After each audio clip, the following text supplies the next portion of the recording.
2022 ஆண்டு ஏப்ரல் மாதம் 12ஆம் தேதி இந்த நாடு வங்குரோத்து அடைந்த நாடுன அறிவிக்கப்பட்ட நாடு.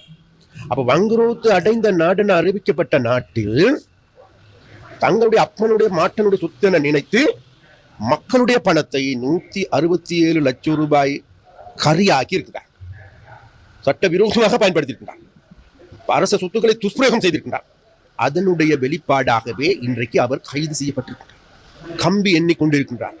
அந்த கம்பி எண்ணுவதற்கான காரணம் வேறு எதுவுமல்ல. இதனால் வரைக்கும் இந்த நாட்டில் நினைத்துக் கொண்டிருந்தார்கள் இந்த நாட்டில் அரசியல்வாதிகள் என்பது உயரத்தில் இருக்கின்றவர்கள், மேற்று குடிகள், அவர்களிடம் நெருங்க முடியாது, அவர்களுடைய அசைய முடியாது. அது மாத்திரமல்ல, ரணில் விக்ரமசிங்கே என்பவர் பெரிய நரியர், அது மாத்திரமல்ல பெரிய தந்திரக்காரர், பெரிய மூளைசாலி, பலசாலி, உலகமே அவருக்கு பின்னால் இருக்கின்றது என்ற குற்றலாம் சொல்லி அதனால் ரணில் விக்ரமசிங்கே மீது மாத்திரம் கை வைக்க முடியாது. அப்படியெல்லாம் கதையெல்லாம் சொல்லிக் கொண்டு நாங்க இன்றைக்கு சொல்லிக் கொண்டோம். வேறும் இல்ல, நாங்க கை வைக்க இல்லப்பா. இந்த நாட்டுல நீதி நிலைநாட்டப்பட்டிருக்கின்றது. அதாவது சட்டத்திற்கு இதனால் வரைக்கும் இந்த நாட்டில் இருந்த சட்டத்தை இந்த நாட்டில் இருக்கின்ற மேட்டு குடி அரசியல்வாதிகள் தாங்களுடைய பொக்கட்டுள் வைத்திருந்தார்கள்.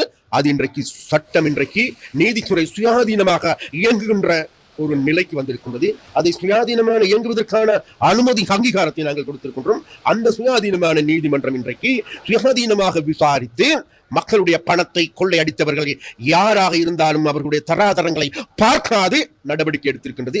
அந்த நடவடிக்கையில் ஒன்றாகவே இன்றைக்கு முழு நாட்டில் இருக்கின்ற பழைய அரசியல்வாதிகள், இந்த நாட்டில் கொள்ளையடித்தவர்கள், கொள்ளைக்காரர்கள் எல்லோருமே நடுங்குகின்ற, அச்சத்திற்குள்ளாகுகின்ற ஒரு கைதாகவே இந்த ரணில் விக்ரமசிங்கனுடைய கைது அமைந்திருக்கின்றது.